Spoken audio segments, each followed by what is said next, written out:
It's Dr. Tennant's Verbal Highs. Let's start the show with Lewis Tennant. Here we go. The guests and interviews that you're looking for with creators, innovators, and so much more. For all episodes and further info, verbalhighs.com is the place to go. All right, this is Dr. Tennant's Verbal Highs, episode 88, which I will discuss shortly, thanks to a couple of strangers and now acquaintances that I chatted to, some newer stand-up comedians on the New Zealand circuit and stage. But first, the last episode was buzzy. It was with Aaron Tokina, and I recorded it on a Saturday. Aaron came over at 1 in the afternoon after some toing and froing. Hadn't seen each other properly, except for a couple of bump-ins, as you do, the sands of time and all of that, since probably the late 90s.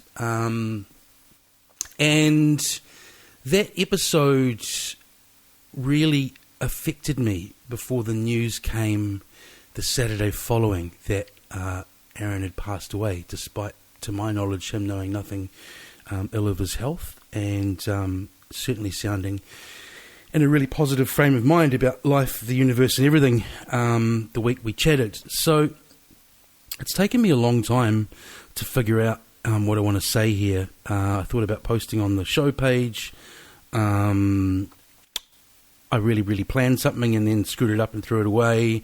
And I normally plan for these intros. I don't actually have anything written down for this, and I'm purposely doing it on a Monday morning at about 8:30. I figure the freshest I can be, because if I'd done it earlier, I don't know the power of that episode. Obviously, extraordinarily sad and weird, incomprehensible news to take. Aaron leaving us a week later. But I actually initially wanted to post about how much that episode had affected me before that, and a bunch of listeners and friends had checked in and said, wow, that was a real one. That was a deep episode. You both caught each other at obviously a really good time. A lot of stuff was covered. I don't know, you'd have to listen if you haven't, but what I don't normally do with guests following, even if I would love to hang out with them more, Aaron being one of those people, is ask that, because I've just asked them over to do a podcast, and basically I don't intrude on people's lives following that. It's not like I'm doing 87 guests and trying to make 87 new besties that I hang out with all the time. But he didn't know a part of what that episode did for me was reconciled a bunch of stuff that I've been pondering about my own life, as we do, as part of the human experience, some more than others, that kind of phrase, working on yourself. And he basically made me realise a bunch of stuff that has kind of affected me long term around what people do and don't expect you to do. I was okay. And he understood kind of exactly where I was coming from. The whole week after the episode were quite kind of deep thoughts, pondering all of this stuff. And I got a message actually not long after from him, if not on the day after, saying, that was a really fucking choice. We should hang out more. I want to hear about how you became a doctor. And I had a bunch of stuff that, with a podcast episode, you can't often follow on certain points that sound super interesting, but kind of intuitively where an episode needs to go. So I wanted him to explain a few things to me off mic. Ideally meet up a few times, knowing each other where we are in Auckland now and reacquainting and all of that. And what I kind of haven't told anyone yet is that we'd already organised that, and that was going to happen on the Sunday. And then someone who knew how deep my head was in that episode after it had been released gave me the information on Saturday before it ended up on Facebook amplification times 100. But yeah, big huge shot of adrenaline. You're kind of in that, I've joked about it on the show before, you're in that kind of Graham Norton, too many carbohydrates Friday or Saturday mode. And then that just jolted me up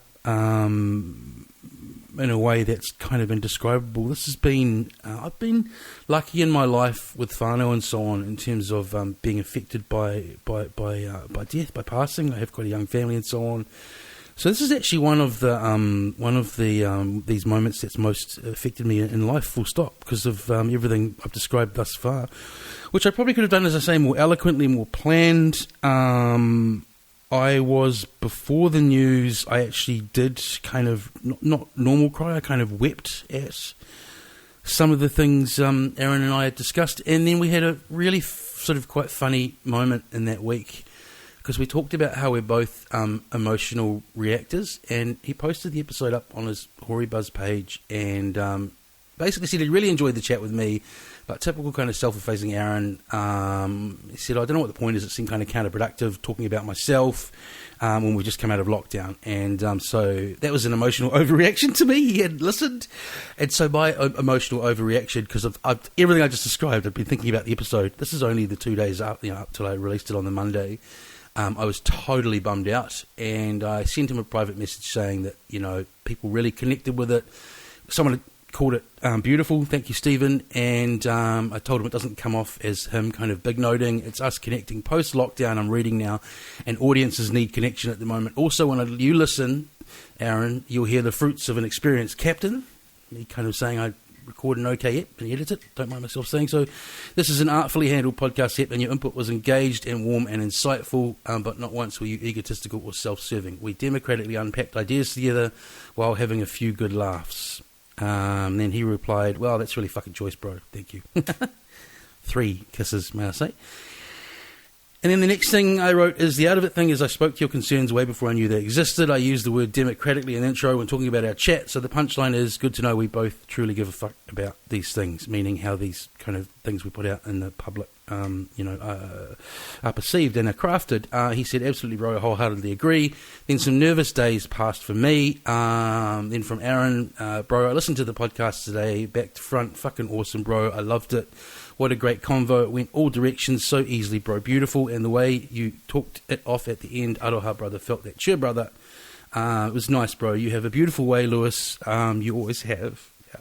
So, and then I said, bro, I'm happy to hear that. Yeah. So,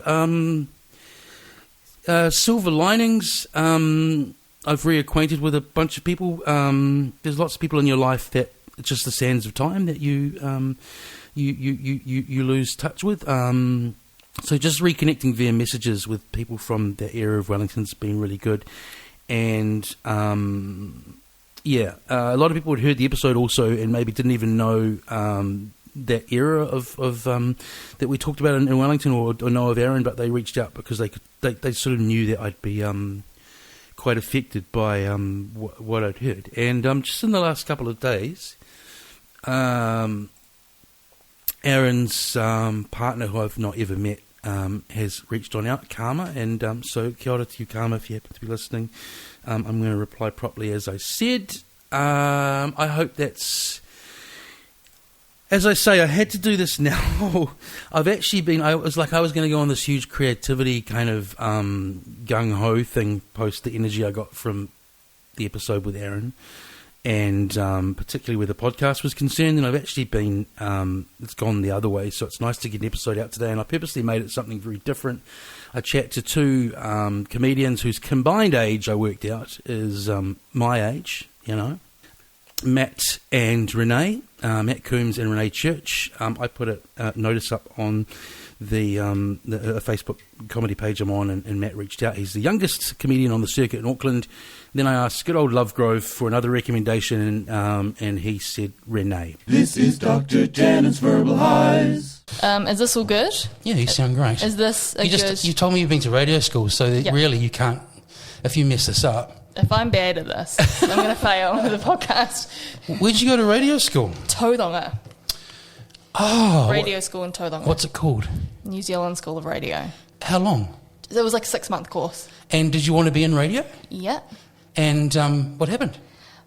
I didn't. I moved back to Napier, that's where I'm from, immediately, and then just went, I can't actually do anything. Why? Here, because I don't know, I was like 18, I was like, I don't know what to do. And so I just moved up here and went to university.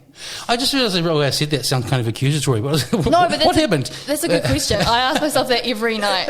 I'm like, what happened? No, and I'll say in defence of that, answering that question. Like, it's such a small industry in a lot of ways these days because there's only those two big companies that 100%. You know, if you'd done it, I'm making it maybe 15 years ago, you would have gone back to Napier and there was probably a couple of local stations that there aren't anymore, you know? To be honest, I could have actually tried, but I don't think I did. I just started applying for like Pasco's and like Cotton, and then I just got a Christmas casual job, and then it's Sketches.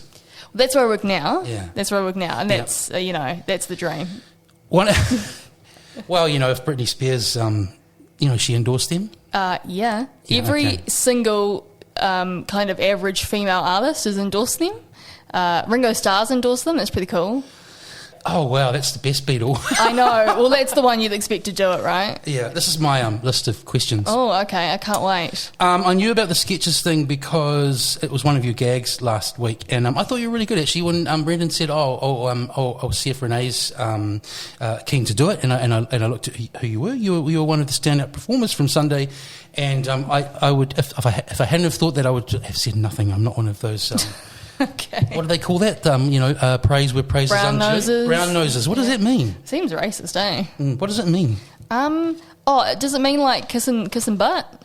Is that what it means? What is... when people say we're not here to fuck spiders? I love that phrase. It confuses me because what is that... Where does that come from and when is one there to do... Yeah, what is a moment when you are there to do that? I don't know. I've heard that before and I like it, but I like it because it's confusing. But it hasn't existed all my life. Maybe it has and you've only just heard it. Do you know that the first time I heard it was on Married at First Sight? Australia? I think so. Someone said it's Australian. Yeah. We'll talk about that later because that's one of my ideas for... I've been talking to Brendan about maybe trying to do my first ever 5 minutes, which I think will be terrifying. So before we make this about me, great. How many shows have you done so far? Because I had Matt on Friday talk with me, 19-year-old Matt, and he said even he's done 50-something shows. Matt Coombe? Yeah, so how many, including your first ever standing up and trying 5 minutes, how many have you done? How many shows? Well, I actually, when I was in the green room of Garnet Station the other day, I actually did count on my phone. I record them. So I counted in the last 2 years that I've had the phone, there was 180 gigs in the last 2 years, but I've done it for 3 and a bit. So 3 and a bit? So there probably maybe a 300-ish. Okay, so there'd be no science to this, but if I just, one person is an anecdote. If I ask many, it becomes data, right? So if you're one person, when did you start to feel comfortable enough to not just completely freak out every time? That's an interesting question. I remember the first few. I did 4 gigs over a couple of years. This was about 5 years ago, and didn't do much. And then in 2017, I started to completely just do it properly, do it regularly. And I remember those first couple gigs. I did a Brendan Lovegrove Revelry gig, and I was the first ever or the first of? No, this is my seventh. This is my 7th gig, but this yeah. is the beginning of when I started. I remember packing it, just thinking, "Oh my god." But I think maybe halfway into 2017, I was pretty comfortable on stage. Not that my jokes were any good, but I think I was comfortable enough to throw myself in. Do you find that and again, I know that this will be different from person to person, and there's sort of the story of Ursula getting on stage and straight away kind of having it, which is highly unusual. But is there those first gigs that are more kind of terrifying? Is there does material fall out of your head? Yeah, and that's what everyone's really on my first ever gig. Yeah, that's the main thing you're terrified of. When you first start out, you're like, if this all goes out of my head, I have nothing to go by. But you struck me as someone last week who'd probably be at the better end of being able to improv. Some people are really script based. I could see how you could pick up on a crowd if need be. What was up with that drunk girl? Yeah, she was wearing a cheetah print shirt, and she had red wine lips, and I was like, I'm just gonna get into it. That's kind of only in the last few, maybe in the last year that I've got comfortable enough. I've done a few gigs that are, there's just no audience and you really have to I'm pretty structured. Set, I do the same thing every time. Yeah. And I've done a few gigs now, enough gigs that are kind of, there's not many people, but that you really do just have to start being on your feet rather than, because your set's just not going to go over. It's just you're going to be disappointed that your set that does well at other places does terribly in these rooms of 4 people. Right, so there's every room performance-wise has a kind of different dynamic. I was going to say completely different, but then I'm guessing that you kind of learn certain dynamics that pass from one to another. So you're almost like categorizing rooms and crowds. Is that somewhere along the right lines? Yeah, I think so. You can kind of tell, and if Brendan goes up on stage, or you see your colleagues go up on stage and they're doing the sets you've seen a million times and they're not going so well, you're like, ooh, I'm going to have to think about this and have something in the back of my brain to go back on.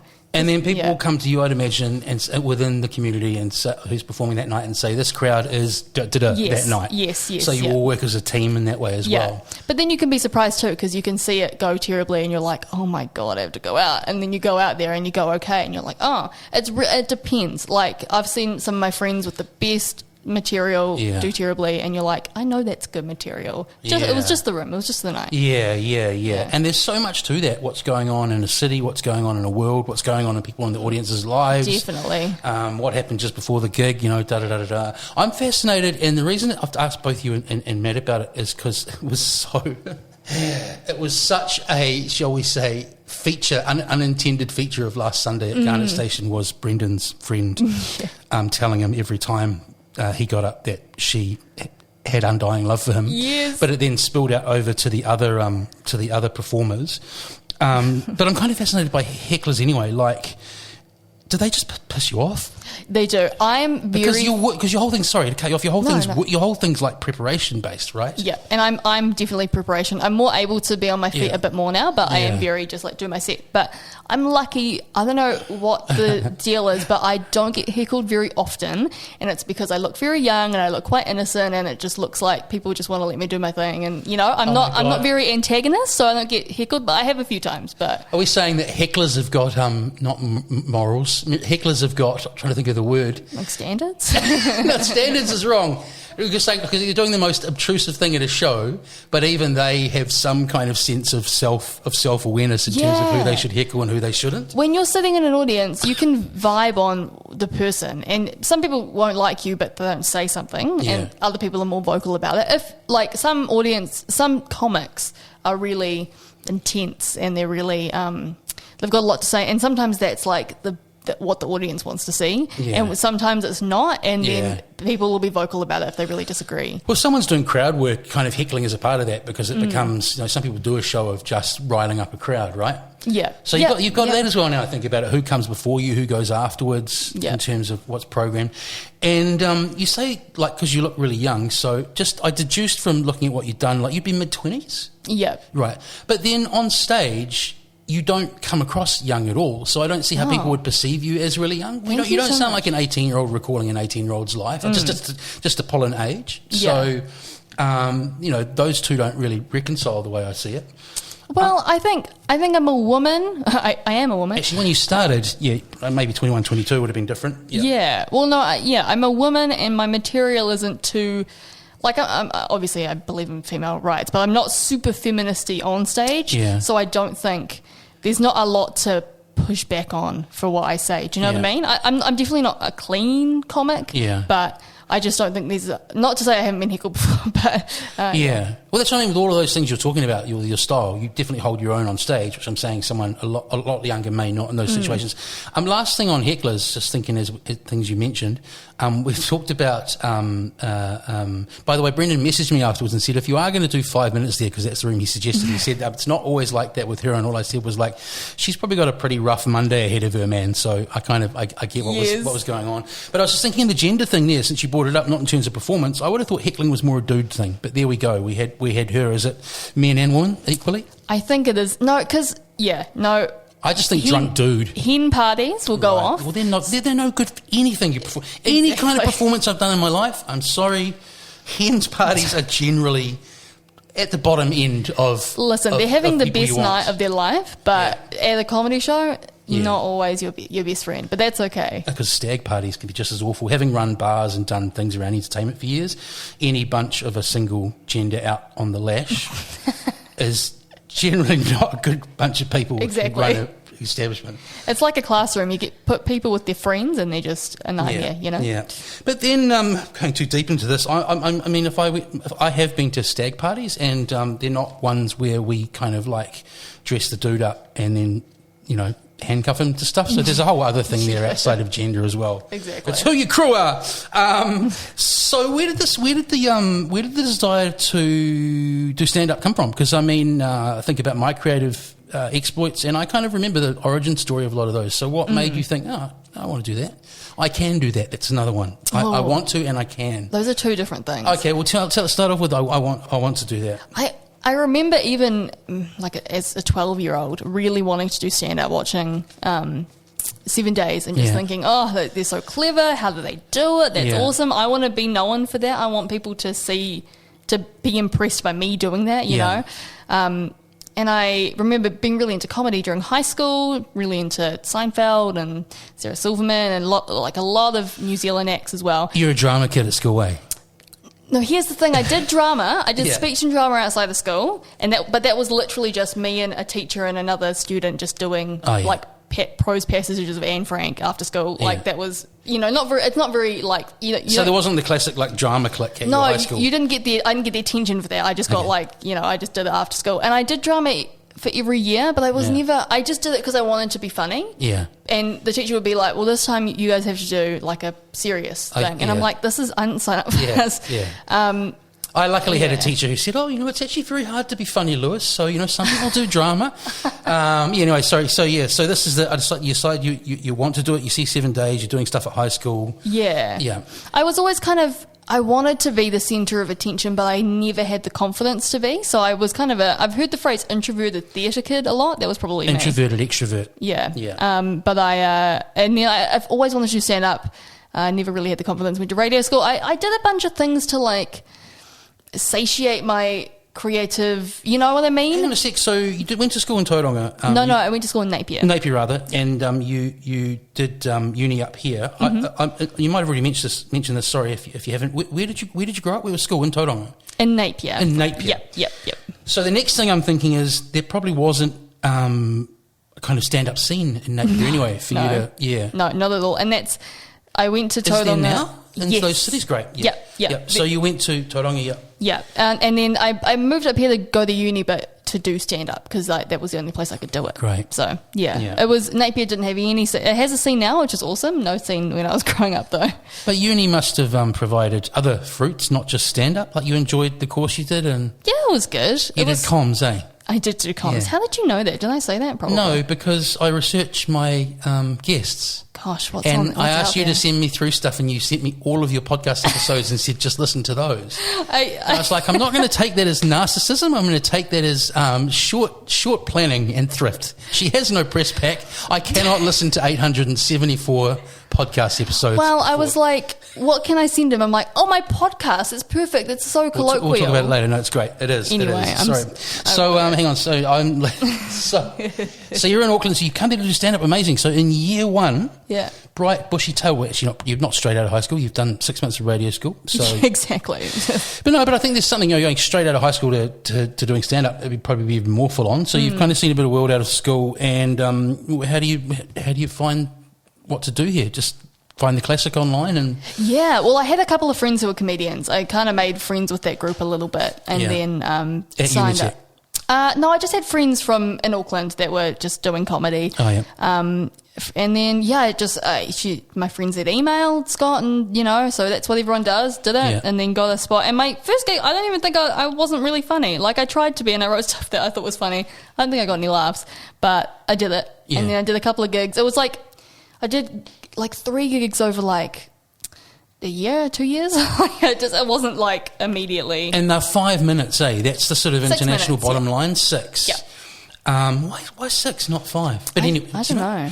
Does it feel like an eternity when you're first up there, or does 6 minutes fly by? It does. It really does. Yeah. I had a set thing. I had rehearsed it to the days, what I was saying, and so I think I did it fine, but it was terrifying. It's half a Fat Freddy's drop song, so it seems like not long at all. Yeah. But I'd imagine when you're up there, yeah. Yeah. And to the planning thing, do you go I know you might jot down an idea, but then do you go like full script and memorize a lot of that, or do you go like full script and then pull it back to bullet points, or do you go to like what's the process? I think of getting. So what I mean here specifically, what's the process from you having the idea, jotting it down, and then working it so that it's going to stick in your head and be delivered and sound like natural when you're on stage. I think it's something I've like worked on and I'm better at now. Yeah. Back when I had first started, I would be writing out full to the half pages of my idea, getting everything out there, which you should do, by the way. Yeah. And then sort of deducting, or maybe not deducting enough and saying it all on stage, you know. But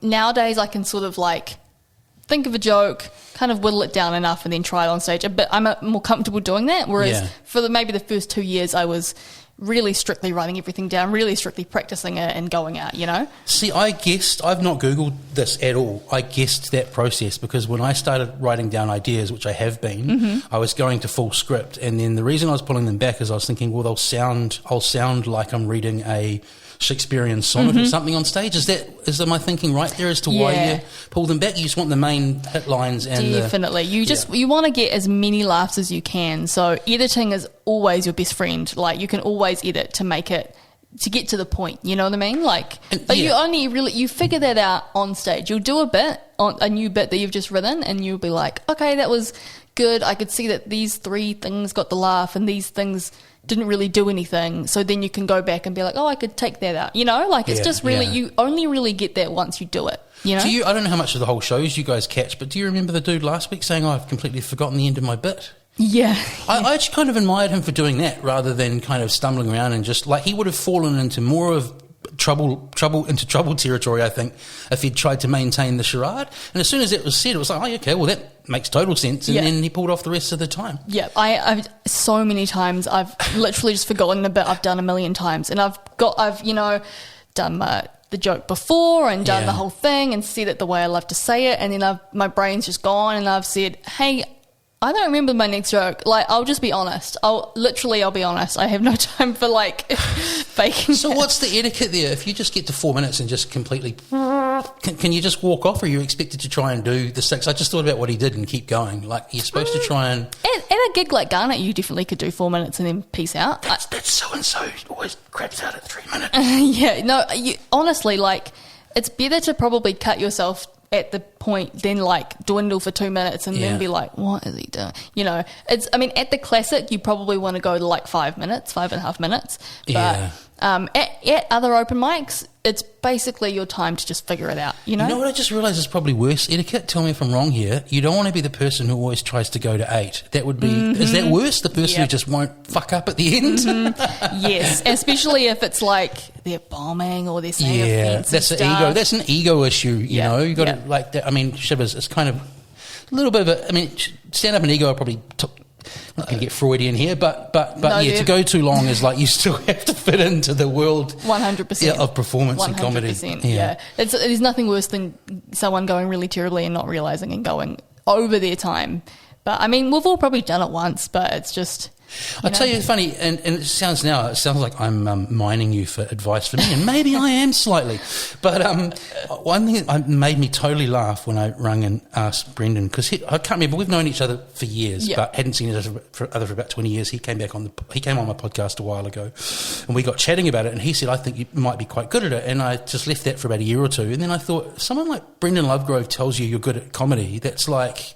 you know, a renowned guitar player telling you that you should maybe think about guitar or whatever. The point is, so there's been a couple of times where I've messaged him on Facebook going, I should do it, like a Wednesday night or whatever. Yeah. Then we finally talked about it last week, and he called me up, and then before I read out my list of ideas, I go, I bet you get a lot of people drunk in the middle of the week who've decided that, and he was like, you got it, that's why I have to call you. That's so he must get a whole bunch of, like me, you know, mid-40s, he must get a whole bunch of guys who want to be Bill Burr. Yes. Because they're a bit angry about the world, like calling him up. But honestly though, your first 5 minutes to say you're 3 years in, like I am, you'll learn so much in that time, and you'll have figured out so much. So, and you'll look at comedy so much more differently. That's not a word.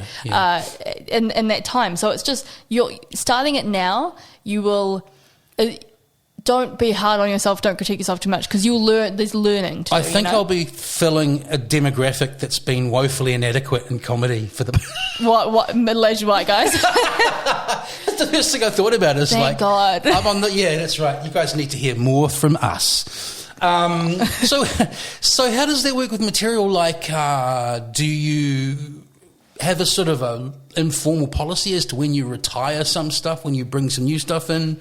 Do you make a whole new set, or how does that side of process work for you? It's quite gradual for me. I struggle to write. Yeah. I like, for example, I love Twitter because I can just do a little funny Right. bit, put it on. Sometimes that might turn to something I do on stage, potentially not. But Yeah. I'm lazy with writing. I'll be honest. Yeah. And the stuff that I'm doing at the moment, like a couple of those songs are maybe like a couple years old, but they work. I know they work, so I'm going to keep doing them. Yeah. But then there's other bits of my set that are newer, so I do those. And so it's just about like you write a new bit and you work on it a few gigs, you do it a few times, and it ends up replacing something that was good before that you can sort of just put in the shelf for a bit because you want to be having new stuff. Yeah. But Well, so it's for your own, there's tales of kind of back in the day, like way before my time, of the kind of not vaudeville, wrong word, but that kind of UK smoky pub circuit. Like, apparently, a lot of those guys would do the same hour of jokes for 30 years. That kind of like matron kind of stuff. Yeah.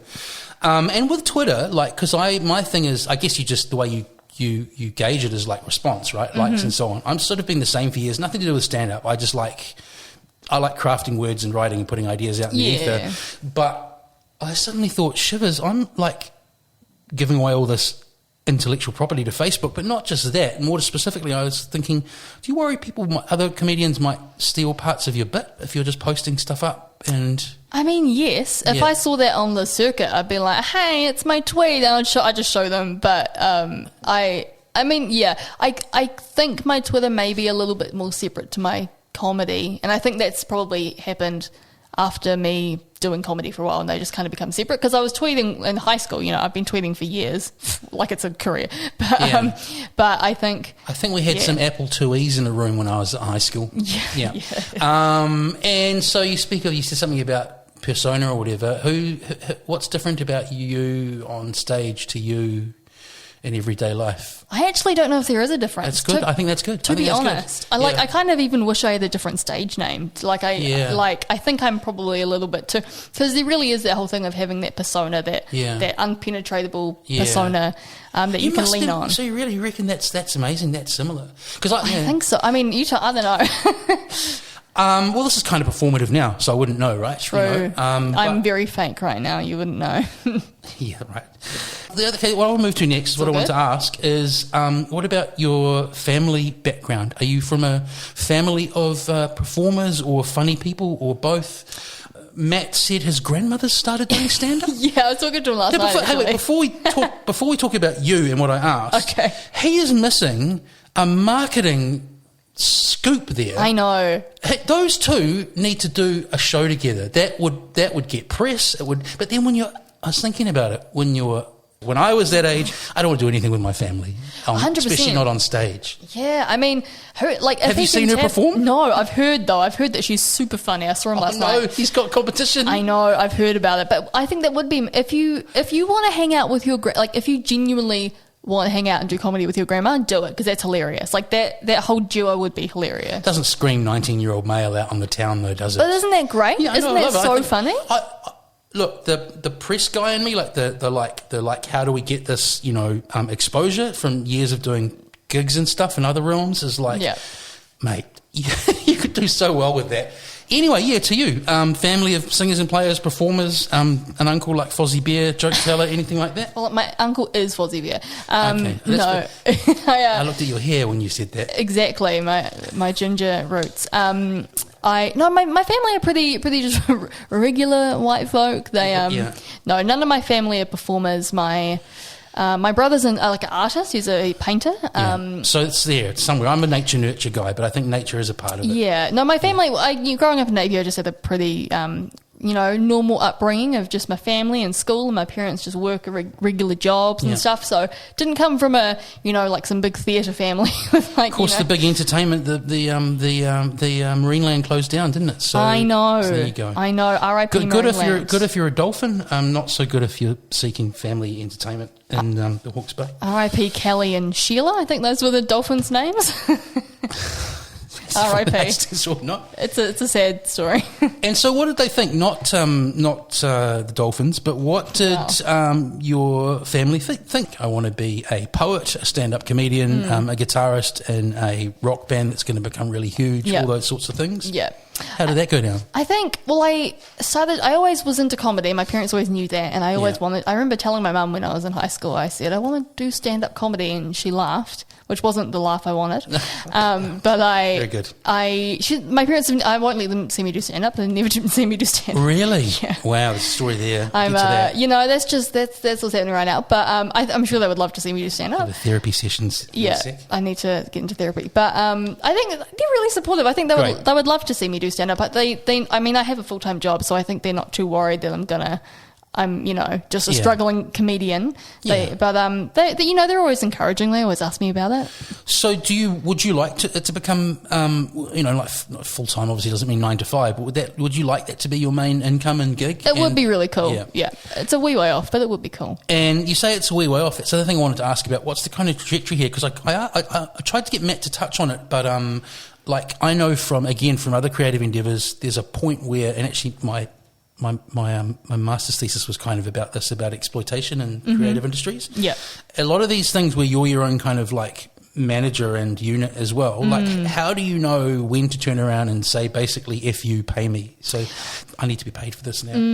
It's interesting too, because I've done comedy for a few years, but I'm still very much at the open mic phase because I'm not a very assertive person. Yeah, so that's kind of what I was getting at. Not you, but that's kind of what a lot of it comes down to. Yeah. So, and I'm very much like, oh, it's just great to be doing it. Wow, if I know so many of my other comedian friends who are like, no, I want this and this and this, and this is the standard. This is how I'm going to get it. And in life, you have to be like that in general. Yeah. I'm not. No. So, I'm sure I will get there one day. It's just a lot slower for me just because I'm not, Yeah, that's a really great answer because that spoke to exactly what I was inquiring about, because what I kind of knew, funnily enough, before I even did the Masters about it, was that I think it is very much a personality thing. It's self-driven, man. You've got to be assertive. But then if you go too far the other way, you don't want to, I get the, what you're reconciling when you're thinking about this, because if you feel like if you go too far the other way, you're going to be the demanding person that no one wants to hire. Yeah. But please tell me you've been paid as a pro. Yes, I have. Good. Yes. How was it exciting that first day getting that envelope? Yeah, no, it's good. I've been paid for a few things, not too many things, but it's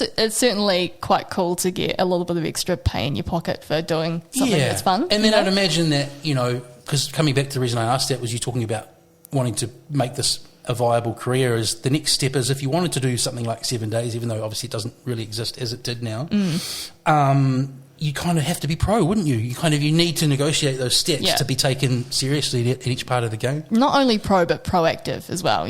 Just sometimes you do. Like my friend Joe Damon, he's doing proactive. He's doing Sky City this weekend, and it's like he's just on his game. He is out there making his opportunities, and that's something I could do more of.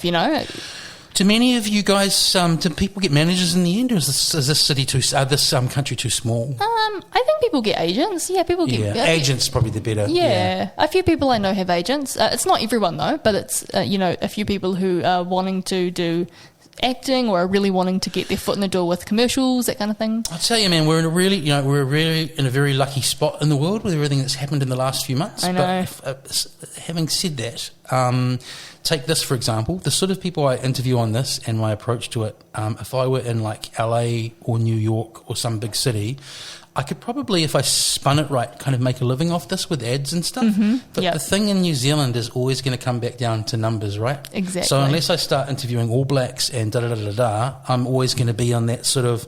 Yeah, so there's the sort of tyranny of population in NZ as well. You have to be spread. You have to be doing different things in the creative field as well. But what was great with both you guys I've talked to is you both said something that wouldn't have even figured back when I was coming on up, is that 7 days in New Zealand comedy influenced you. So that stuff's obviously done really frickin' well for the New Zealand scene, right? Yeah, well, that's because it was the main thing that was on. We didn't have Sky. We didn't. We had dial-up internet, so it was what was on TV, and you latched onto it. Now, this is what I think is called a callback. But you said something really interesting that that I want to ask about. Why don't you want your parents to see you do stand-up? Because it's embarrassing. Right. Because, I don't know. Because it's insights into... Okay, there's many categories this would fall into. It's embarrassing because of my content. It'll make my performance weird.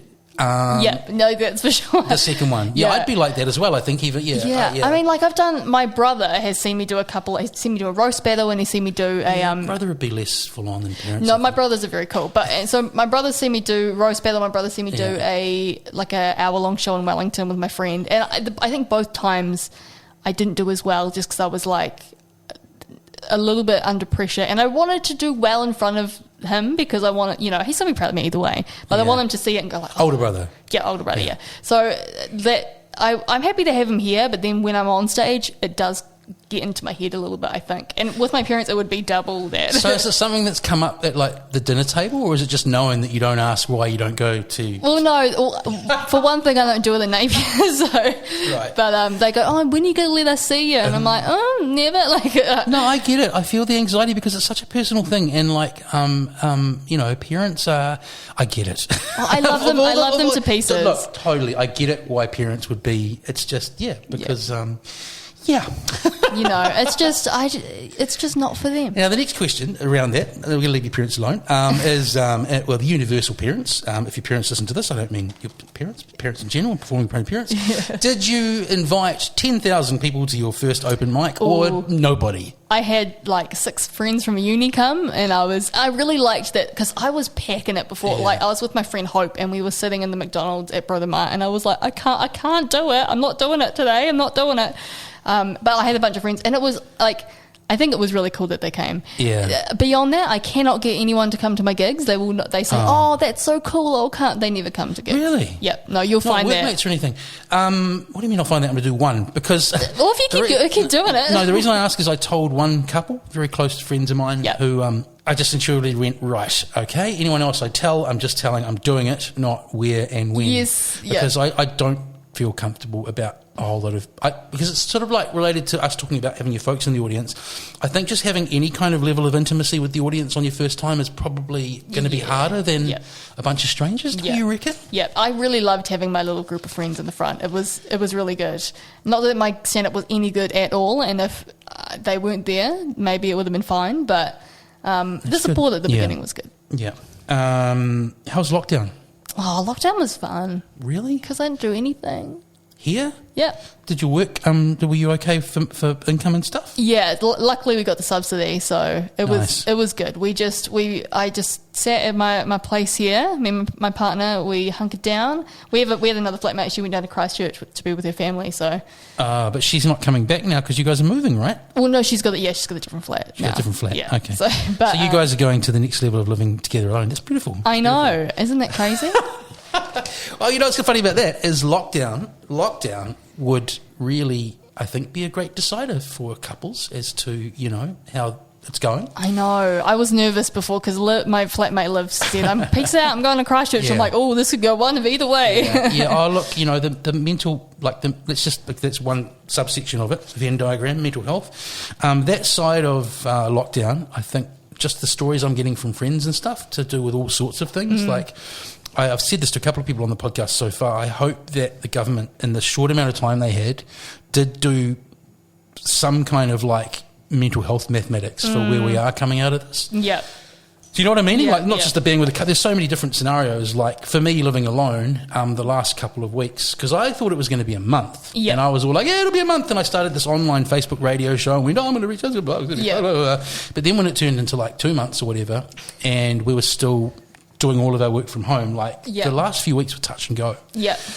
Well, because for me, at Sketches, we got to, in level 3, it would be me going into work by myself to do online orders. So because they were still selling shoes. Exactly. And people wanted to buy stuff during lockdown. There's nothing else to do. For sure. So I was dripped back into work, so it wasn't too bad. Yeah. And then obviously went back to full time. And as soon as we could go back to full time, our work put us back full time. So I feel like I had lockdown and then it was back into it. There wasn't too much. I know there was kind of what's the word, like a drib-drab effect of people coming back to normality for a while. Are the cafes around your work closed down and stuff? Yeah, they did. They're open now. I went to go. No, my closed down.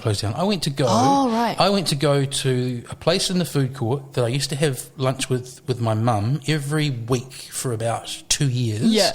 Since she works somewhere else now, she works different area of Auckland. Gone, as was half the food court. Just like, I don't mean we're shut, I mean gone. Yeah, I've noticed that. So that's been kind of crazy, you know. Like I feel for people like that because that's not a huge business, you know. That'd be like a family run thing. Yeah. So how was your shoe selling game when you came back? You must have been just rearing to go, just peers out the door. Just people with their feet. Because your approach to it, you must have been chomping at the bit. I don't know. When we came back to, when lockdown finished, I was like, oh, so soon? Oh, we could just keep, I might still be out there. Yeah. We should keep it. So I think going back to it was kind of hard. It's like the school holidays when you have to like come back to school after having 3 months off. What did you guys do for outside time here? Like, were you taking lots of walks? Because so people know, we're both in apartments in the inner city. They're quite different laid out. So you were just getting out and going and walking? And yeah, we're not too far from Victoria Park, so we'd just walk around there every day. It was the same walk, but people are out as well, kind of getting their own fresh air. But it would be every day or so, every couple of days, we'd just walk around the park or stand on a balcony. How paranoid were you? Like, there were different levels. Like, were you don't go to the supermarket and start shopping online, or? Well, you couldn't shop online with the supermarket because it was all like everyone had taken up the deliveries and stuff. We'd go to the supermarket every week. Yeah. We'd stay inside. I was pretty paranoid about coronavirus. That's what I'm meaning. Like, what level of kind of paranoia about stuff? I'm quite paranoid. I've got asthma. I've got allergies. I've got celiac disease. So I'm pretty paranoid. But hang on, here's a real generational thing, because I don't want to make these about different generational chats with both of you, Matt. But you guys catch it and nothing happens, and then you just pass it on to everyone. Well, I'm sure. No, you're not wrong. I'm sure if I caught it, I would be affected by it, though. I'm glad you didn't go to the discotheque straight afterwards and do anything, you know. No, I definitely did not. I was like, let's stay inside, let's have food, let's watch movies. That's good. No, I stuck to the rules. I didn't go out raving. No. Day one of end of lockdown. I don't get invited to raves. Okay. That's good. And as a part of that lockdown question, where do you think the performance, like the kind of show viability thing's going to go from here? As I say, I'm listening to overseas people talk about this, but what's the vibe in the comedy community and in Auckland? Is it just going to fire up as it was? Is it better? Is it quieter? I think it is literally. I feel it's the same. Like during lockdown, everyone was like, wow, this is wild. We're not able to do we literally can't. It's elite, And it was really crazy to be at that time. And as soon as comedy could started up again, it's been going for like a month and a half, I think, by now. And it literally just feels like nothing ever happened. Great.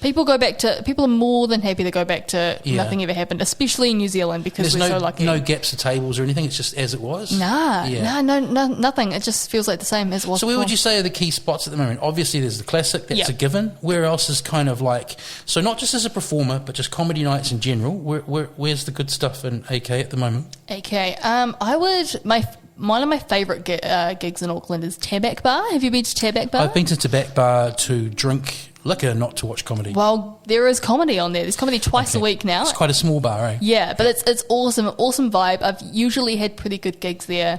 That's probably my favourite spot to do, like an open mic, I think. Yeah. So that's 2 spots. And Garnet Station, great venue from a performance point of view, I thought. If you put, to be honest, that room, if you put the chairs in a circle, kind of had an AA meeting kind of a vibe. AA meeting in a church? Yeah. Sort of like the one in Mount Eden as well, upstairs. That's another room that feels more like a back room of a church than, you know that one? Oh, is that above the Belgian Depost? Beer Garden?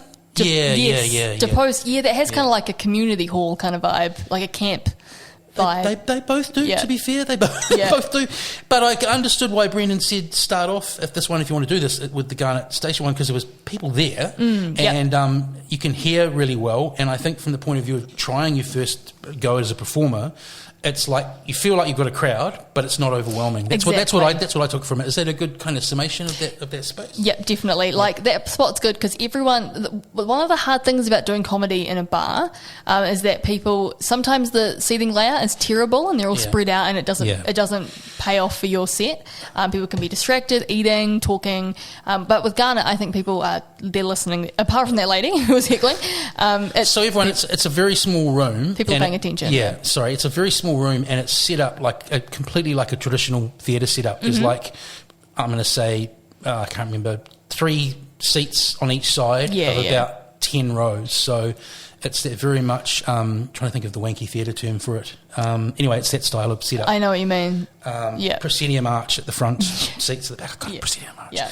Now, before we finish on up, and thank you, it's been a pleasure. No worries. I listened to some of your podcast, and it's great. I'd describe it as the format of people like talking about kind of current events and silly stuff they've found online and so on. And I love that kind of panel show style of doing that. Yeah. Something that would totally work with more than one host, which you guys do. Who's your co-host? Another comedian? Oh, let me tell you about my co-host. Well, I assumed it would be your boyfriend because he's a comedian as well, and you would have done it during lockdown. So. Well, I tried to get him because do you know the podcast Endless Honeymoon? No. It's Moshe Kasher and Natasha Leggero. That sounds great. Yeah, so they do a podcast. They're a couple. They take people's they give advice to people, and I absolutely devoured that podcast during lockdown. And I said to Angel, I was like, "Let's do one for us. We could do it. That's hilarious. I really want to do that." And he said no.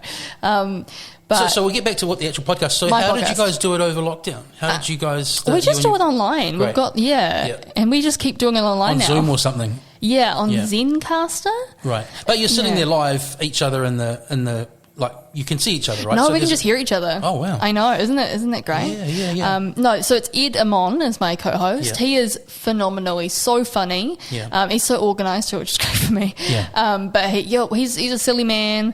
I'm a silly lady. I don't know. It's a good byline. He's a silly man. I'm a silly lady. Yeah, so it's great. It's just he's very logical, but he's also very silly. So he's a great co-host. So if it wasn't lockdown, what was the unintentional hiatus you talked about in the episode I listened to? Oh, that's because I just went to Napier for a week. Okay. And then, Had to shut down anything that your parents could listen to do with performance. Just kidding. Exactly. And so lastly, of all the words in the universe, why is it called baboon yodel? Because literally just 2 words put together. Ed sent me a big old list of just random words, and that was the one that stuck. Right. You asked about the buttons. I tried to make this like quite a fly on the wall sounding conversation, but we can. We can. Thank you. Please stop. Please. Okay. All right. Sorry. Thank you. Thanks. Verbal high straight down from up above. So you said you listened to the worldwide juggernaut that is Joe Rogan. So you know the style here, straight on in, talking. Yeah. So the first thing you told me is that you are the youngest person doing stand-up in Auckland. So I'm 19 years old, ripping up stages, and as far as I'm aware, there's no one else. Oh, right. Close to the age group. No one even close. Yeah, I mean, there's like 21-year-olds, but that's like after 20. Like, I'm still young, so after 20, I'm like, yeah, that's pretty old. Right. Okay. So let's carbon date this. You were born 2001. Yep. Okay. So did you end of the year? Are you pre-September 11th or? Yeah, no, I was before 9/11. So you're alive when that happened. Yeah, like 6 months old or something. But that just still must look like completely historical footage to you because you didn't live it. I didn't experience it at all. It's just a thing that happened when I was born. It's a weird place to start, right? September 11th. So 19 is young to be doing comedy, and often I've heard people talk about how if you're that young, you don't have the life experiences and so on. But I disagree with that. It's kind of like it's about timing, it's about bits, it's about having chops. So you're just kind of working on things a few years earlier than people. Perhaps you're a little jealous. Yeah, exactly. I'm just getting the practice in now, so when I do have those life stories, I can perfect them. Oh, no, you do. That's what I mean. I'm not saying you don't for a second. I'm saying I've heard that as a thing that is almost a criticism to young comedians. Yeah. But I think getting in and doing something whenever is only but a good thing. So where's it come from, man? What gave you the stand-up bug? So basically, when I was younger, my parents actually never let me watch comedy. Like everyone, my 2 older sisters and them would all sit down and they'll be watching 7 Days and all of that. And every time I came in, they're like, no. So I guess that kind of like forcing me not to watch it. Really? Yeah, I guess the forcing me to watch it, like not to watch it, really made me want to do it more. And then eventually, So sort of like forbidden fruits. Exactly, yeah. So you're influenced by that's interesting, by local stuff at first. So the first taste of like comedy, I guess, was probably the Jono and Ben show. Yeah. Yeah, so that's like the only thing I got to watch. And then after that, I was like, that is something I think I can probably do. And why do you think you could probably do it? Like, what gave you the sense that, because you do get that sense of, I could do that, eh? That's how we find things in life. Like, what made you think Matt can do this? Well, I'm not too sure. I was just like, yeah, I like making people laugh. I'm very impulsive in classrooms. I could probably take that on stage. Yeah. But then there's the craft, and there's so much online today with anything you do. You can kind of learn a whole lot of that sorcery of that thing, information that used to be kind of harder to get. Like, have you kind of gone down that road of learning about what stand-ups say about stand-up comedy? Has that influenced how you do stuff, or are you just kind of by feel kind of a person? I guess I'm more by feel. Like, to be honest, everyone's like coming into stand-up and they're like, yeah, I love these greats. And I was like, yeah, my only introduction was like Guy Williams doing 5 minutes at Jono and Ben. So I guess I just sort of went from by feel and just continued doing comedy. And then, but what about the people around in the kind of scene? Like, what happens when you say you live out Torbay, so it's a long way to a gig? Do you kind of go and do an open mic and then head back home, or do you is there a camaraderie irrespective of generations and so on? Usually I try to stay up for the whole gig and talk around and like make connections, because it is a very big networking gig at the moment. But usually if I have like work the next day, I'll go do my piece and then wait till like the next half to go home. Family of performers? No, my grandma's just started doing comedy now. Your grandmother? Yeah. Wow. Where? She's doing it at the Classic and everywhere. She started and she wrote some jokes and she's like, Matt, you should perform these. And I was like... So she started off, she wanted to be a writer. Yeah, she wanted to ghostwrite me. But, I guess when I would say that she's old, the joke's not really funny. But when she goes up on stage, this old lady, it makes some good comedy. Yeah, because the piece on losing your virginity in your car, I can't imagine your grandmother writing for you. That'd be a little bit...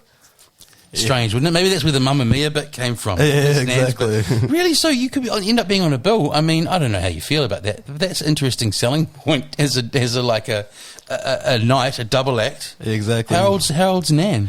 She is 86. Wow. Yeah, she's old. And she's getting out on stage, and that's a story in itself. The youngest comedian. So surely you've got the youngest comedian. Have you thought about this? Yeah, the youngest and the oldest comedian. Yeah. The marketer in me is like, that's really interesting. And so you haven't really kind of gone down you must have ended up watching some Netflix specials or whatever. Well, I did like the Class Comedians program. Yeah. If you're aware of that, Rose Matafeo did it too. So I guess I'm like the second most famous person to do it. Yeah. What is that? So basically, Brendan Green, a very funny, talented man, he like gets a whole bunch of school kids, chucks them in a bus, and we go up to the Classic, and then we get to perform our first 6-minute pieces in front of a live audience. So you'd already done a set before you left school? Yeah, so I had done a set when I was 15 and thought, yeah, that was great and all, but I don't think I can do it again because I was going through puberty and like got real self-conscious. Yeah, right. Yeah. What has puberty got to do with that? Just that age, hormones. Yeah, I guess all the hormones and things. I was like, I was thinking of your voice going. Yeah, no, I don't think my voice is broken yet. No, you sound. I think you had a good presence on stage, and I actually thought, you do have a good voice for it as well. Because I'm sort of a bit of a radio background, so I kind of think about that sort of stuff. Yeah. And so how's I mean, you're kind of early into this, and how did lockdown affect, what you're doing? Was it a time to write material, or? I wish the place I work, which shouldn't be named. I was going to ask, but you don't have to tell me. Yeah, anyway. No, I work in retail, and they pretty much opened up straight away, like after a week into it. So they must sell essential service stuff. Yeah. Can you give us a clue? It's not Kmart. Okay. But it's a big, what you call a big box retailer. Okay. So it didn't really change stuff for you. You're still going out to talk about. And with that, like when you're working, is that one of the places you find ideas? Like you kind of thinking about gags? Because I notice you've got some good one-liners and so on. Like where do you find stuff and how do you hone it? Basically, I just like test material out on customers, which I probably shouldn't do. No, so I'll just be like serving them, and then I'll be like, just randomly bring up this thing that I've thought about at 3 a.m. in the morning, and they rather laugh or I get rid of it. Right, so if they don't quite get it, you go, okay, I've got to change the wording of this, because a lot of it's about how you phrase stuff, right? Yeah, exactly. Like an idea, am I right? Like an definitely. idea starts off and it's about, okay, well, how do I actually phrase this so it's funnier, or how do I... are you like a notebook guy or? I try to be. I used to get a notebook, but now I'm like, it's easier to just get out my laptop and just jot down an idea. Right, that's it, but work on it. And so what's the given for starting out is 5 or 6 minutes, right? Yeah. How many of those have you done? How many, 5 minutes? Oh, just roughly how many times you've got up on stage and done it so far, you reckon? I think probably 52 times. Yeah. Wow. And so is it still 5 or 6 minutes, or like how does the process work when you go, because you start off with open mics, right? Yeah. And are the sets still around that long, or are you trying to build up kind of 20 minutes and then half an hour? I'm just getting an insight into the progression of the stand up. Yeah, so usually I'm still at the 6 minute stage, but I've just been trying different 6 minutes to build up the half an hour for the Fringe show. Does it feel like an eternity when you first start up there doing 6 minutes? Because it sounds short in theory. Yeah. But when you first started doing it, did it seem a lot longer, or did it race by?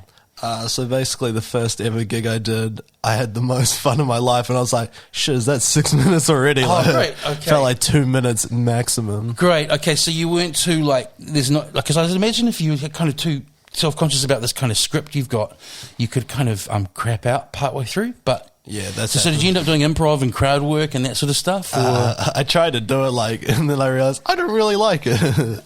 My crowd work's usually like, oh, so what do you do? Cool.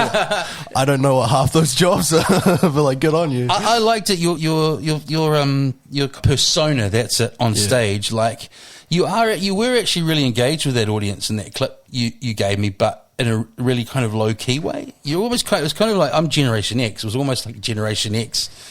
I think Gen Zs are kind of like Generation X's, man. Yeah. You got a Fringe show, right, to do with generations. Have you done it yet? Yeah, I did. Okay, Boomer. It was pretty good. So talk about that. What was the idea? Well, basically, me, Corin, and Oliver were all different, like millennial, Gen Z, and the other one that's older than millennial. That's me. That's Gen X. Yeah, Gen X. That's like, so Kurt Cobain, Nirvana, died our era. Does that ring a bell? Yeah, I know that one. Yeah. So basically, we're just thinking about how, like, we would have never met in any other field, like a 19-year-old dude and all these other older people. And who came up with that idea? Because I thought it was a really cool idea. So basically, it was like you guys taking the mickey out of boomers, but at the same time, it was, as you say, it was a chance for, like, I think it said in the article, like 18 to 41-year-olds to do a show together, the three of you. Yeah. How did it end up working as a collab? Was it just three of you doing separate stand-up sets, or? So basically, we started off with the start. We were like talking about our different generations, like how the dating scenes back then has changed drastically to what it is now. How have they changed? Well, basically, like chivalry and all those other big words I pretend to know. Like, basically, people would actually go out, and now these days you flick a girl a message like, hey, do you want to go out sometime? And they're like, yes. And then that's your girlfriend. Listen, we had text messaging, buddy. Yeah, I know you guys did, but it's never been as simplified. I get it. It's like attachment is not included. I get it. What kind of attachment? You're not talking... I'm just kidding.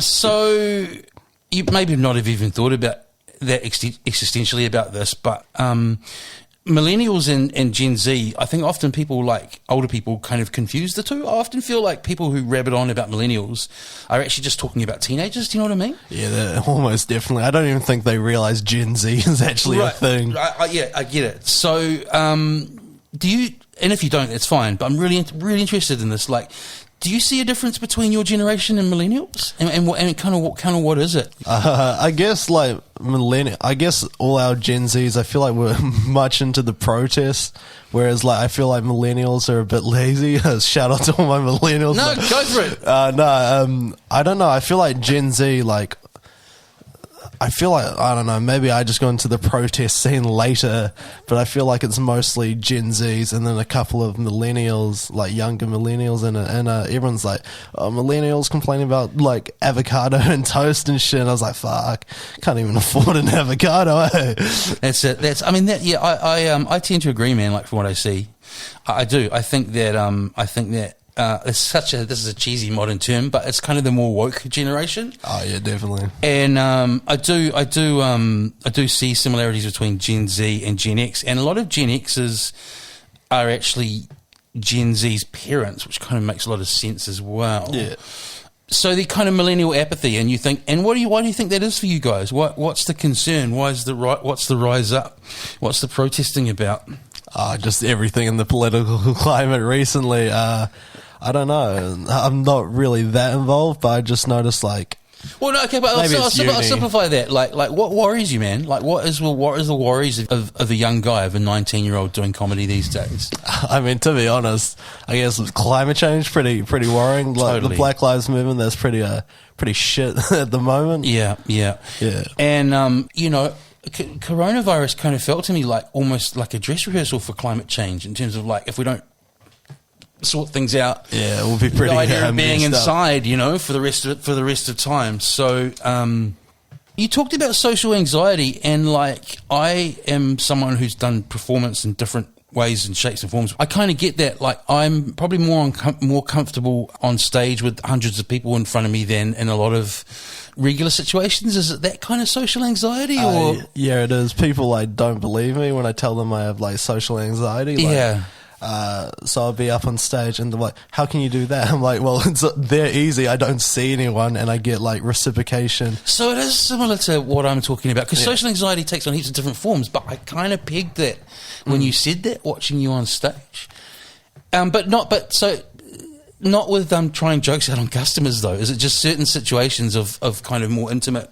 Yeah, so it's like if it was a group of strangers in a circle and everyone was talking, I would be dead silent, and that is unusual for me. But like as soon as I warm up, I guess it gets slightly easier. So what about like on the way here? Like, because I find this fascinating about performers. That's why I'm asking you about it. Like, 'cause it's not uncommon, bro. You must, like you probably have heard comedians talking about how you're a bunch of weirdos in different ways. Yeah, that's for sure. That's a compliment for me. Weirdos are great.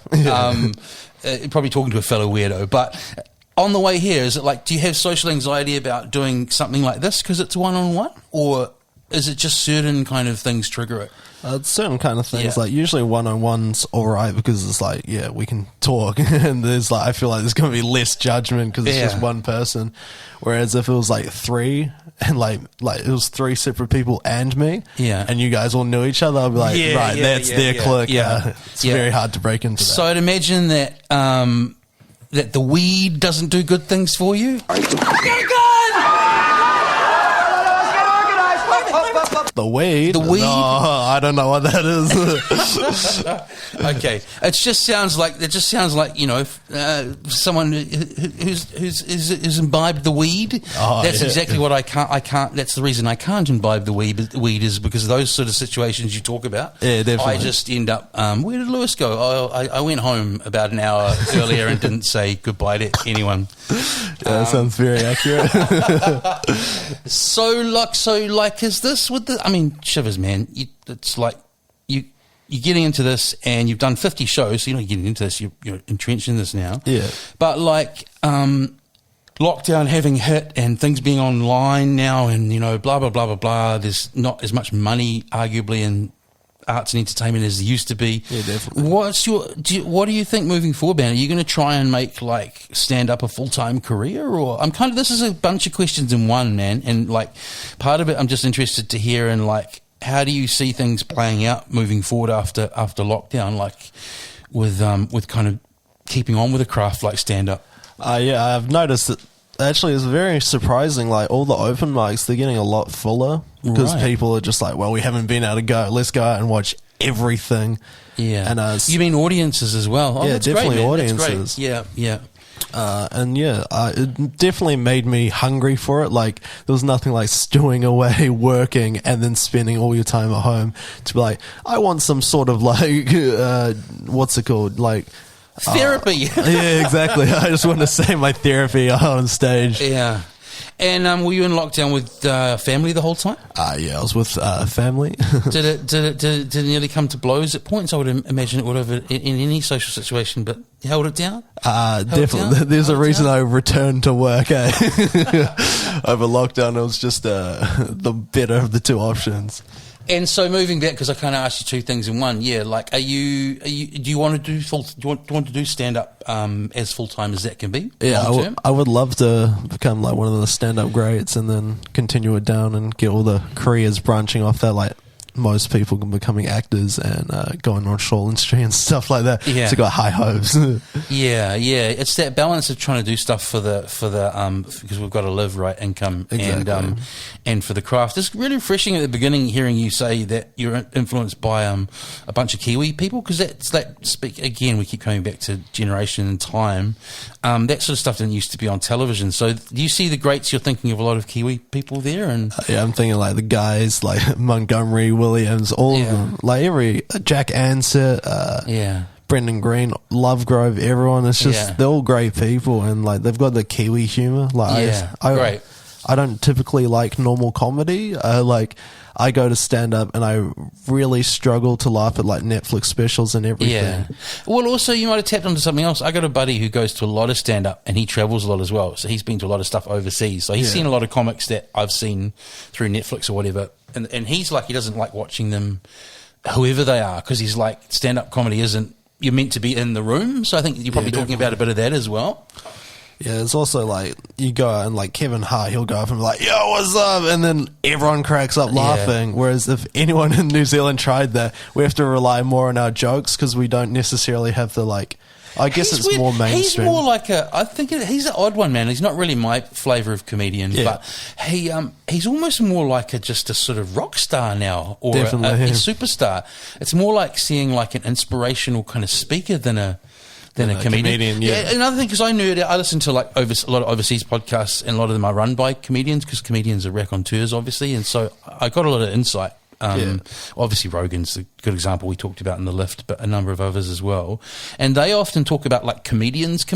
Are there comedians in New Zealand who you see that like all you guys just are like, you know, that are like, you know, they kind of almost more the comedian's favourite than the audience's sometimes? There's certain people that like pop to mind. Like I personally really love my mate Josiah Day. Yeah. And like he usually kills, or the audience would be like offside with him, and like regardless, I love it either way. Where are the places that you have kind of played regularly? So 50 plus times. Where do you like to kind of get up on stage? And the other thing I want to ask with that as well is, when is one not an open micer anymore? What's the next level after that called? I guess I'm in the like weird stage where I'm starting to get some paid work. So I guess I'm like before I've hit the big Wednesdays on the classics, I guess I'm semi-open mic pro, I guess. I'm not sure. So it's pro after open mic. Yeah, I'd definitely say once you start getting paid, I'd say that's pro work. Yeah. Oh, absolutely. Of course. Absolutely. Yeah. So it must have been, how was the first time you got paid? The first time I got paid was down emceeing in Hamilton. Oh, actually, no. The first time I got paid was at Chester Durrett's. He did an Auckland comedy competition. Yeah. And I wasn't necessarily the funniest one, but I was definitely the most, not even relatable. Hey, listen, talk it up. We're talking about your first pay here. I wasn't even the most relatable, but it was like the guy I was versing typically a lot funnier than me, but his was like more mean-spirited jokes. Right. So mine's pretty much, I only take the piss out of myself or my family, so it's not relatable, but it's more like we can laugh at this, whereas if they start attacking the crowd, that's when the line gets drawn. But that's the first night you got paid? Yeah, so I won, I think, like $250 on that night. Okay, so that must have been, I mean, that's a big moment, right? Oh, it definitely was. Because I'm not just talking about the money, it's a big moment. It's it's a sign. Yeah. Oh, it definitely was. I was pretty stoked. I went to KFC and I think I blew like $50 of it straight away. Damn. Yeah. So much better money than the warehouse if that's where you work. Yeah, definitely. And then what happens there? Like, because this is another thing. Like, when you are in the arts, it's often like what they call like the portfolio career or something like that, some term. But basically, what I'm meaning is it's a life of literally of gigs. You know, of like definitely. Essentially being a contractor. So. I mean, it might just be fun for you at the moment, but if you are going to take it seriously moving forward, like, is there a point in the industry where everyone knows to pay you, or do you have to kind of be savvy and like get to a point where you are not just doing gigs all the time where you're not paid? Like, what you know, have other comedians given you like advice in that regard? Yeah, Joe Damon, he's given me some good advice. Yeah. Fortunately, I'm not big enough to take it yet, but he's saying like you pick and choose your open mic, so if you're working on the next hour, obviously you do as much as you can, but there's got to be a point where you keep like writing, and once you hit that like pro stage where you're getting paid weekly or like paid monthly gigs from the classic, that's the point where you can start choosing or like going to open mics but as like the MC or something, so you do get that payment coming through. So everything kind of seems like the classic is a real staple, linchpin of like where things are with the scene in Auckland. What's it like seeing Rose on TV overseas, man? That must be inspirational. Yeah, that's pretty crazy. Yeah. Because when I first signed up, or when I got accepted into Class Comedians, they're like, yeah, we have Rose, and she was on Jono and Ben. I was like, oh yeah, I know that show, that's pretty sick. And now I'm seeing her on like 8 out of 10 Cats Does Countdown and all those like big the one with British the weird background that looks like an old house, whatever that one is, where they get them to do Taskmaster. Yeah, I think it might be. Yeah. I saw her on that the other night. It is impressive, man. So that's off the back of because basically that's off the back of her winning Best Comedian at Edinburgh, right? Yeah. Do you want to get there one day? I would absolutely love to be on like Edinburgh Fringe and everything. Yeah. Were you going to be involved with the Comedy Fest this year before lockdown? I applied, but I sadly got declined. We tried to bring OK Boomer to the Comedy Fest, and I guess it's just because I'm still relatively inexperienced and like... Oh, it's all a learning curve, man. It's all the same... No, it's not all the same people. It's all the pros trying to get it, so you understand like people as big as them not getting gigs, and you're like, yeah, there was no chance for me. Yeah, right. And like... I'm really interested in the craft of this. How often will you like redo that? Sounds loaded. That's completely not what I mean. Like, how often will you do material on stage basically before you decide to move on? Because there's the thing of trying to get it perfect and going, shit, yeah, I've nailed this. Like, I'm making up a number. The 15th time you go, that joke lands perfectly. But is there a point where you kind of retire stuff? Are you kind of thinking like that? With what you don't want to be doing the same joke for 48 of the 52 shows, right? Yeah, definitely, especially when you invite your friends along. That's the main criticism. They're like, oh, you just do the same stuff. And it's like, no, it's not the same stuff. What I like to do is I take my worst joke that gets the shittest laugh and I'll throw it away in the bin, and like a month later I'll reopen it and try to like reword it. And I was surprised because like at the time when I wrote it, I was like, this may be the perfect joke I've ever written. Go on stage, it doesn't like it, and then you come back a month later and you're like, I can see why people didn't like that, and then I can like reword it. Some of them you must just end up like, okay, that's like rest in peace, that one. Some of them end up like, it must be frustrating if it's one that like you think is freaking amazing and you're so like behind it. It's one of your favourite children, and then you have like to go take it out back and shoot it. And then if you had other, that's right. And if you had other ones that started off like meh, and then become like kind of ones that audiences really, are you surprised by sometimes what audiences grab onto and what they don't? Yeah, definitely. It's like I have what I think of the punchlines, and then people just randomly laugh, and you're like, right, why did they laugh? Like when I record and watch it back, I was like, okay. So what are you learning about people through all of this, man? Yeah, people are weird, You got to give me more than that. I don't know. I've learned like every crap. Like some people shouldn't drink alcohol. I was recently emceeing this gig down at Zach's bar, and this girl just kept heckling me and like, "Oh, I love you," it's the worst. and she was very attractive. But I did have a girlfriend. Well, I do now, and I was like, "Very cool, thank you." Like, what am I supposed to say to this? And she like. Someone had just given me their fries. These random Russian ladies has like given me their fries, and she's like, "Oh my god, can I eat one out of your belly button?" And I was like, "That's a bit like weird." And then the crowd's like, "Yeah, bro, we want to see this." I'm like, "What? I kind of Why?" like that because your deadpan delivery on stage would kind of suit this, but at the same time, like. Is that a threat when you're on stage? I don't mean specifically what she said, but it's kind of like completely messing with your flow and stuff. Right? Oh, it definitely is. At the same gig, Do you have lines ready for them, or you just kind of diffuse it in your kind of persona? I usually just say like, "Oh, cool. When are you on the lineup?" Or like, "Fuck off." Because I thought like there's heckling lines if you deliver them right, you could actually quite damage people in the days following. But I think sometimes, like at that Garnet Road gig on Sunday. It's so weird you mentioned what you mentioned because it was a similar thing, but it was a friend of Lovegrove's, and she was like really boozed up the front, like crazy, like not physical. I didn't notice at the beginning, but she just kept going, "I love you, Brendan, I love you." And at first I thought it was just a bit of a gag and she was being silly, but no, apparently she was like very, very, very, very in love drunk. with Brendan. But Brendan, obviously with the experience, he kind of turned it into part of the show. But he was saying at the end that it really made that night a lot more difficult and weird than it kind of needed to be. It definitely does, and like I was like, "What's she doing on Monday? She's just going to have the worst Monday." Definitely. Like, what did I do? Hopefully, she doesn't work on Mondays. Anyway, what are you going to say? I cut you off about it. I forgot. Hecklers, I was saying, yeah, he said it made it really hard, and you're saying. It does. Yeah, it definitely does. I've sort of noticed that, like, you rather indulge them, but it's the same thing with, because I work security. Yeah. Like, when there's kids mucking around, you rather have to be really hard on them, so they, like, almost get scared and, like, leave. But you don't want to be too hard with the audience. It's like, okay, mate, you need to take a step back, which I struggled with the first time down in Hamilton because like everyone there's a bit, they're legends, but they're also a bit, they will drunk, and if you suck, they will let you know. I had Dan Sage on the show. He's a Hamilton comedian. Have you come across him? He's a very good man. He's the one who got me the gig down to host. Oh, it's not Navarra, the other one. Lucky Fins, I believe. Yeah. Great. Should be a community thing. Yeah, so we've figured out now that you are a loss prevention officer at the warehouse. Yeah. Detective Lewis. That's pretty good. I think that's quite a good role somewhere like there because, often comedy is about human observation, and I think in a role like that, I'm speaking for you, but you kind of see life go by. I'm sure you must get material from some of the... You see a cross-section of Auckland, like...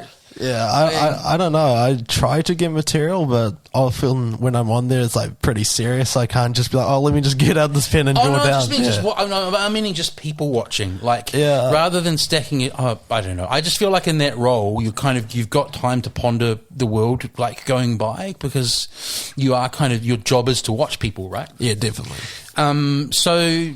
Are you the guy? You look at the little camera there, and is that you? That guy? Yeah, so I'm on the cameras and also greet people at the front door. Are some people just really dumb thieves, man? We had someone try to run out with like 3 TVs, and he was like, how? they literally just put it in a trolley and like, they're trying to push it out. I was just like, do you have a receipt for that? And he was like, Jim sold it to me in entertainment. I was like, that's very good and all. We'll just go call him up. And I call, and then my manager comes down and she's like, who the hell's Jim? I was like, that's the guy that just served this man the 3 TVs. By which point they go, I'll just go grab the receipt. It's actually in my car. And then they never come back. So they take the TVs? No, they try to, but half the time don't. Who buys 3 TVs at a shot anyway? Exactly. And do you get people who are like, there's sad cases, you see people kind of return offenders all the time that just must be so obvious that they... Oh, yeah, definitely do. And it's a little rough because, like, it'll be the same people, but we can't obviously do anything unless they re-offend again. So if we see them, unless they're trespassed, we can't do much. Yeah.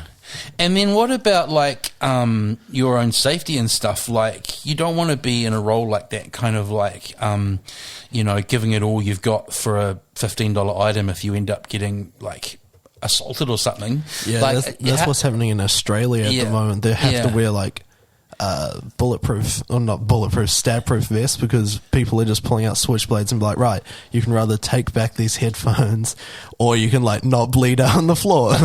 But surely it's not, you're not required to do that, right? You shouldn't. Yeah, no, definitely. We go through very good I'm trying to get my shoplifting regime sorted out talking to you, okay? No, we go through a very good situational, situational situation. I get it. You get like some what really to do good sim training, so that should never really happen.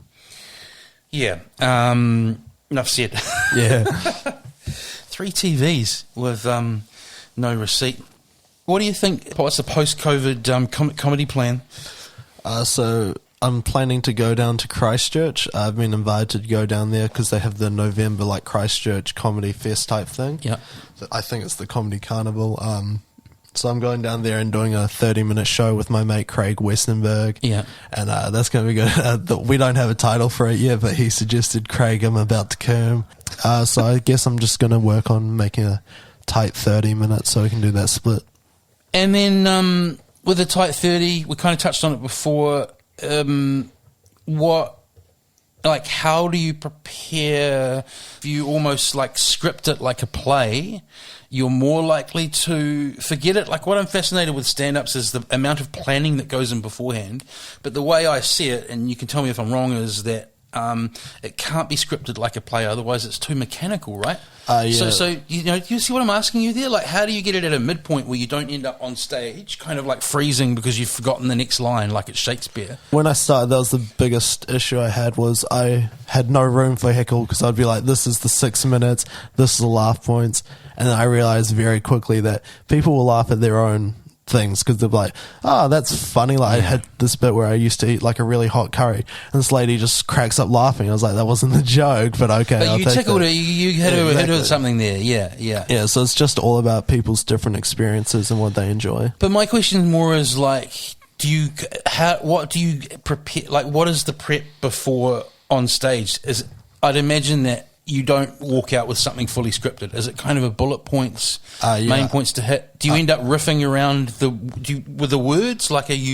Some people, all the words are really planned, or do you have key points and then kind of just chat around those? Yeah, I sort of have I write the punchline, so I'll be 75% of friends, blah, blah, blah, all that stuff. And then I find new ways to just connect it. And sometimes if I find a really funny one, then I'll keep it. But otherwise, I just like to improv it so it's semi-fluid. I think that's sort of, because I sort of loaded that question asking you that. Yeah. That's the impression I get having watched a lot of comics. I see the sweet spot as it's fully planned, it's fully workshopped. Pretty much no one successful doesn't write, right? Yeah, definitely. But no, I don't see. There's only. I'm going to put myself on the spot if I think of names. But there's a couple of people you can tell that every word is really planned. Yeah. But most people, it seems to be that you've got to get used to that kind of riffing, that improvising, the crowd being there.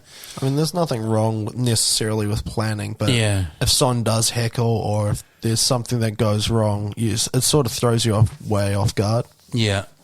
And do you think, do you have to be, sort of jumping back topics here, but do you have to be kind of careful with how you treat hecklers? Because like I say, I've thought of a few one-liners where you could just and I've seen them done by stand-ups, where you could just destroy someone. But then I worry there that you might have the audience turn against you, right? If you say something really nasty. Yeah, that's a very real possibility. I just typically, try to ignore them, but then obviously there's got to be a point where you're like, okay, stop, please.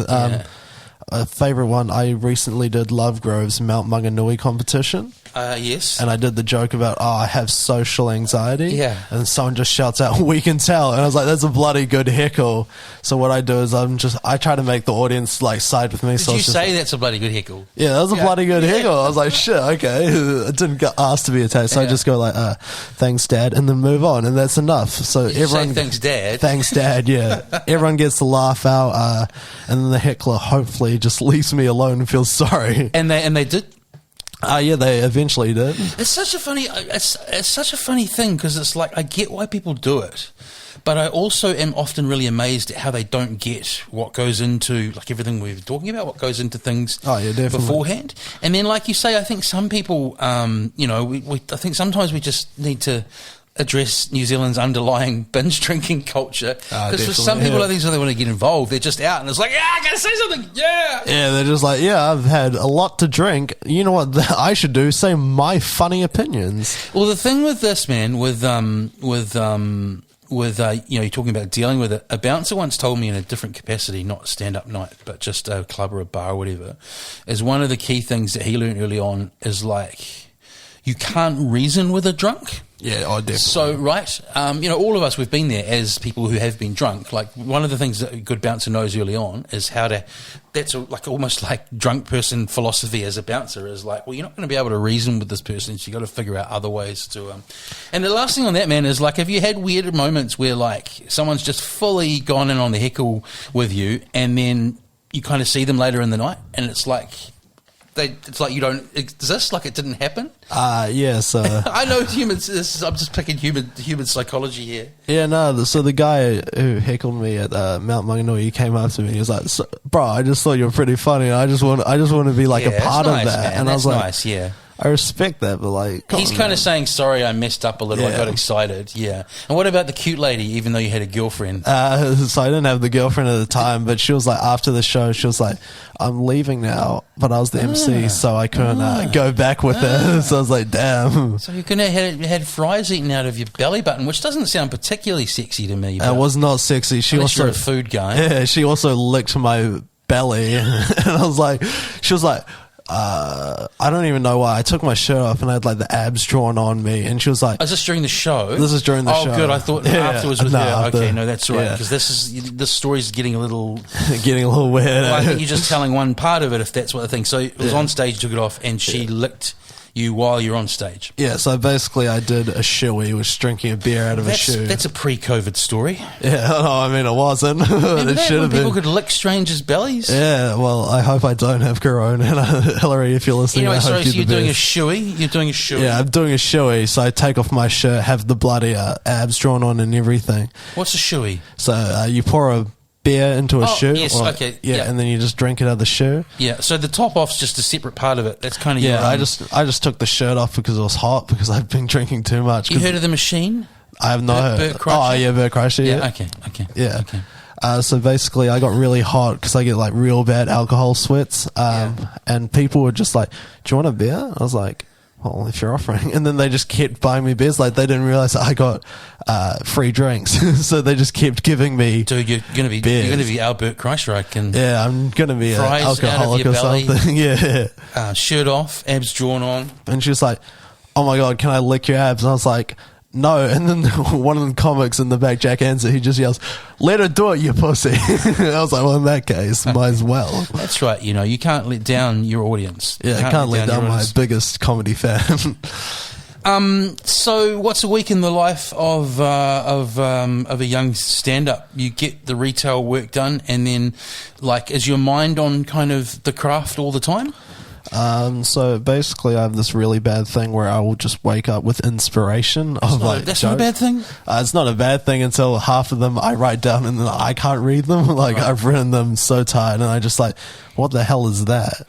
But yeah, no, I try to write as much as I can, but I struggle to find time, and because obviously, will you wake up in the middle of the night and like, guys, there's so many things in my life I wish I'd written down, but like you, they probably just would have been fucking nonsense when I came back to them. But do you do that? You kind of like, or and sometimes you have to stop the car and like write things down? I try not to, but I'll do it, and then I try to do the thing where you just like keep saying it over and over, but then it becomes like Chinese whispers with yourself.